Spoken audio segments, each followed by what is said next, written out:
Hello, this is Becca from Willow Hill Designs.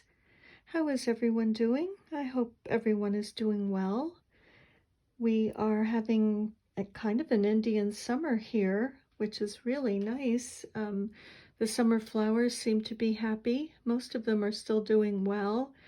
And I've gotten some mums for the front of the house, and they just look beautiful. So everything is happy. Except for me putting air conditioning on in October. It's been in the 80s here, but it is supposed to cool down soon. I think beginning of next week it's supposed to cool down, so that's good.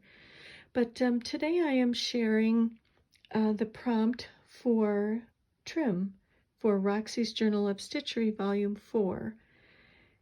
And if you're new to my channel, these are some of the ones that I've worked on so far. This is the most recent. This is the last one that we did, which was vintage embroidery. And let's see, and then this one, I forgot what that one was. Oh, love. That one was love. And this one was favorite fabric. And this was treasured lace. And this one was our monogram. So those are the ones that I've done so far. And the one for vintage trim is here. And this was a fun one, and it was easy, very easy to do. This one didn't have too much stitching on it. The main trim that I put on here that I absolutely love is this trim, which is really very beautiful. And it even has an interesting design on the back, which could be used also. So I decided to put that on kind of at an angle, just to give it some extra interest. And this is the other trim that I also added on there. This is a pretty trim. And I just stitched these roses on there. And I loved the two of them. I thought that those colors looked nice together. And I decided to add some lace down here. And so this is the lace that I added, which I love. I think the pearls were already on it. So I loved that. I thought that was very pretty. And this is the other lace that I used on this little piece. And this scalloped edge was so pretty. I just put that here. I think I cut away some of this trim right here and used this flower, but here I left the scallop. And then on this side, I used this side of the lace with the scallop on this side and put that down. Then in the center, I wanted to put this little piece of stamped muslin. I have some of these little pieces of muslin that are stamped, and I love them. I think they're so pretty. This one I loved because it says Castello, Tuscany on it, and this relates to my Italian heritage, and it also relates to one of the blocks that I have on here. One of the blocks that will be put in my piece. This is the King of Italy in the 1900s to the 1940s, early 1900s. My grandfather was in his honor guard, and so I wanted to include this with this trim for some interest. And I put in a few flowers here. This one flower is from this lace, which I absolutely love. I think this is probably my favorite lace. Excuse me. And the other flower is from this lace. So I just added those to the top. It just seemed as though it needed something up here. And so for embroidery, I did some lazy daisies in a dark teal, deep greenish teal, bluish, around this lace to just sort of make that stand out a bit. And I used that same color over here. I did 3 rows of running stitch. And then I just wove a thread in and out of those 3 rows, and to me it looked kind of like a little fence. So I kind of liked that there. And I should mention behind this, there's a strip of fabric that has writing and music notes, and you can just see a little bit of the music notes peeking out. So that was just kind of another layer on this little hexagon block. And more embroidery that I added here was some French knots in this color on these little ribbon roses. And on the buttons, I just did some different stitching, not the traditional way of stitching on a button. Not sure if you can see that. I used sort of an ecru silk thread. And I also used that same thread here to make just 3 little straight stitches around this to kind of almost looks like lace to me a tiny bit. And then over here I did some French knots that looked like roses. And those are also a silk thread. This color and this color are the same. And this is kind of an unusual lazy daisy stitch, and I didn't bring any thread or anything to show this right now, but maybe on my next one I will show this. But and this also has a 1 strand of pearl cotton, and I think it is number 5 in the center of these flowers, and then some deeper kind of a rosy burgundy color little stitches on the ends of these flowers, and that's in wool. This is wool, this green stem, and the leaves are also wool with some embroidery floss. Just to give it a little interest on this side, to add something, because with just trim you really have to kind of begin adding some things to create some interest. So I just put that little embroidery here, and these flowers that I added here are these little ribbon flowers, which are awfully pretty. Oops, wrong side. And they're just little gathered ribbon flowers, but I thought the colors were perfect for this, that kind of rose and a teal color. They really go well. And I know generally in artwork you use odd numbers, but and I had 3 here, but I liked another flower over here. I thought it just kind of balanced things a bit. And I loved these buttons. I think they're so pretty. I love to do a little grouping of buttons, and there's one that kind of matches these flowers. So I think that they just add a little something, for at least for my taste. I loved these. And this I wasn't sure whether to add or not. I don't know if you can see how pretty this button is. It's a beautiful icy pale pink. It's so pretty. And I wasn't sure whether to add this or not, if it would be too much, if it was gaudy. But when I looked at the block without it, I didn't care for it as much. I just thought that this added something really interesting. So I put it on. You can share your opinion about that. I'd appreciate it, but I kind of like it. I think it's so pretty.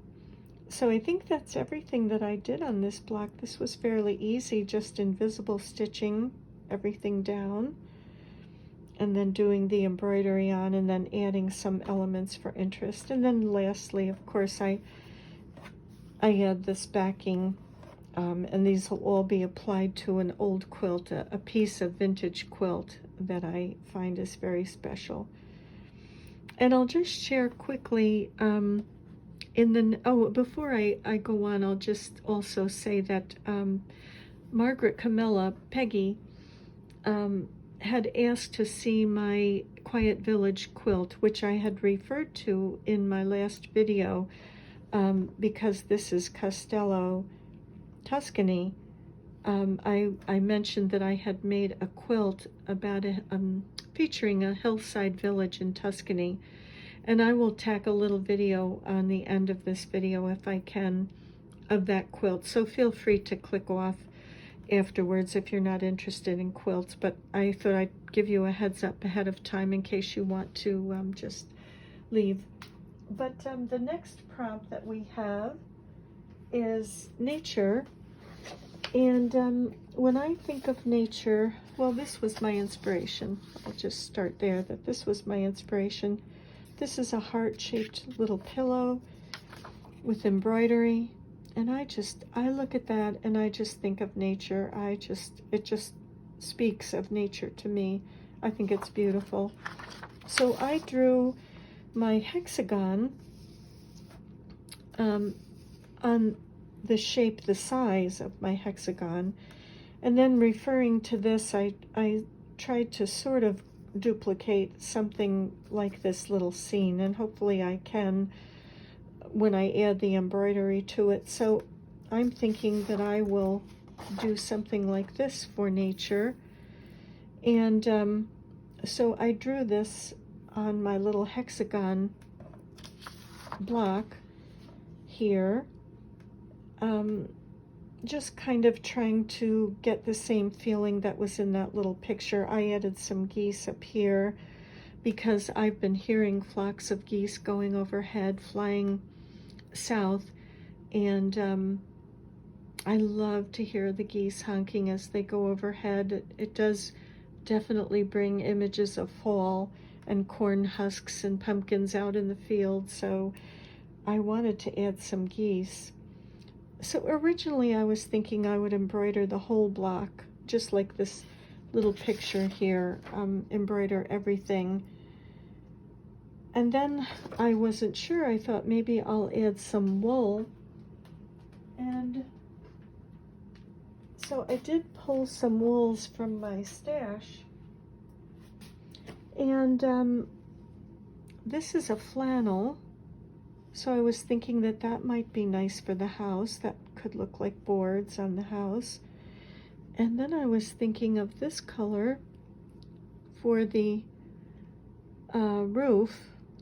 It's actually much lighter than is showing up on the camera, but I was thinking that might be a nice color and it would tie in with my other blocks.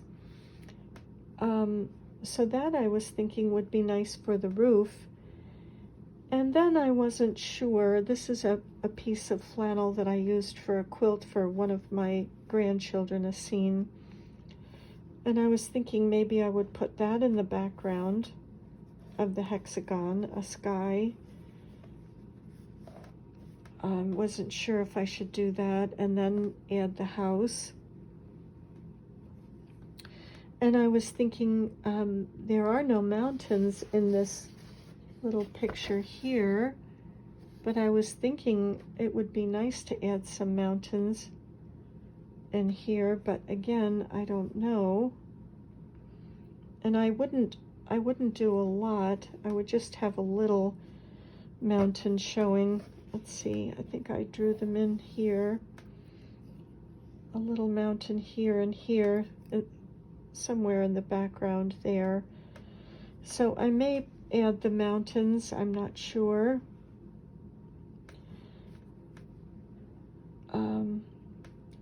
And then for the foreground, I was thinking of this flannel. This is flannel. I thought this might be nice as a backdrop for all of this greenery here and the bushes.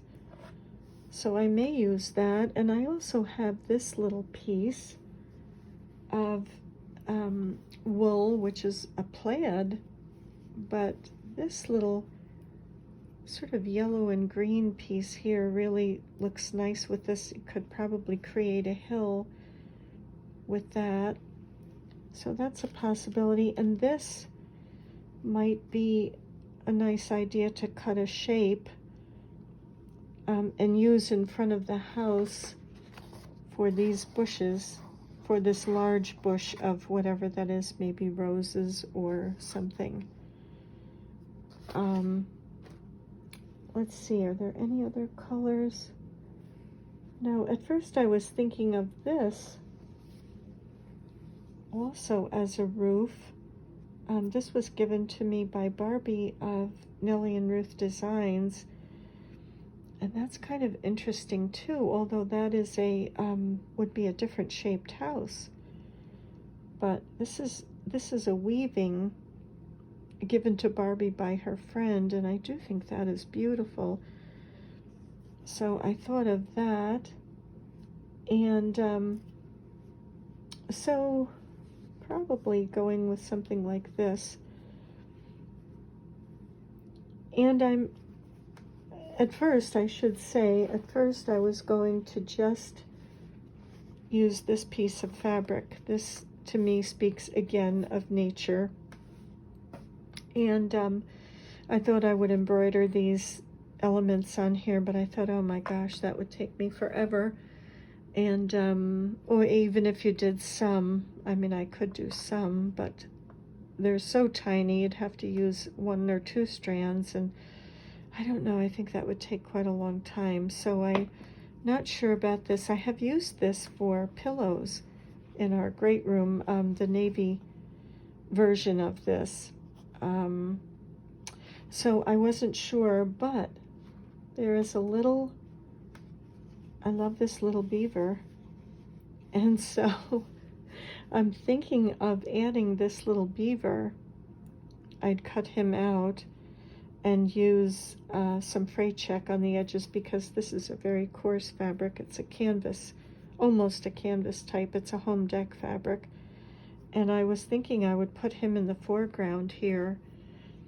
This makes me think of a little beaver. My husband and I used to go to a pond close by and for lunch, and I would also take my mom there. And now it's kind of a strange area. It's been sort of closed off, and I've had some strange experiences there. But at the time when we used to go, there was a beaver, and he had a house, and we would watch him and his little wife swimming back and forth, and they would come along the shore, and they would get the little bulbs from the cattails along the shore, and they'd swim back with them, or sometimes they'd eat them right there. Oh, they were so cute. We actually named that beaver Jerry. There was also muskrats that would swim by. We could see muskrats. There was an otter one year, which was really beautiful, and it was just such a fun place to go. So I thought it would be fun to add this little beaver on here as part of nature. The scale may not be quite right, but he's in the foreground very close. That same pond is a place where my mom and I rescued some baby goslings.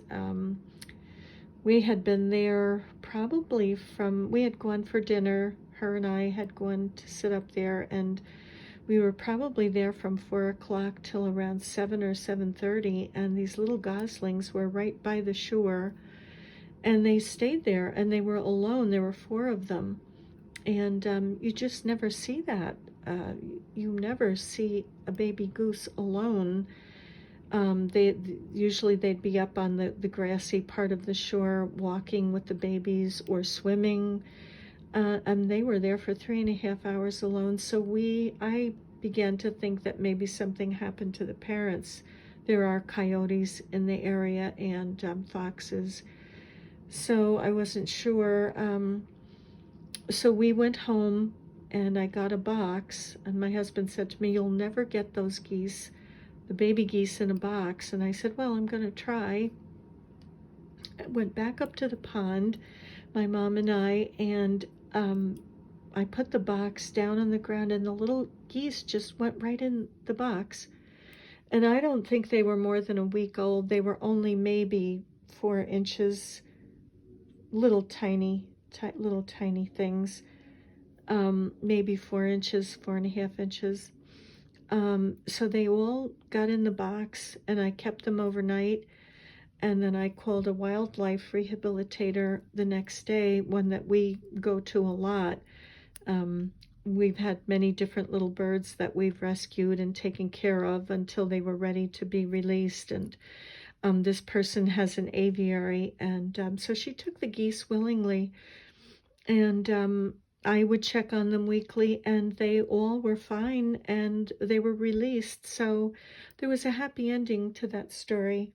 But that little pond has very nice memories for me, and so I thought maybe if I add this little beaver, it just makes, all of it makes me think of nature. So I'm hoping that I can pull off what's in my mind. We'll have to see.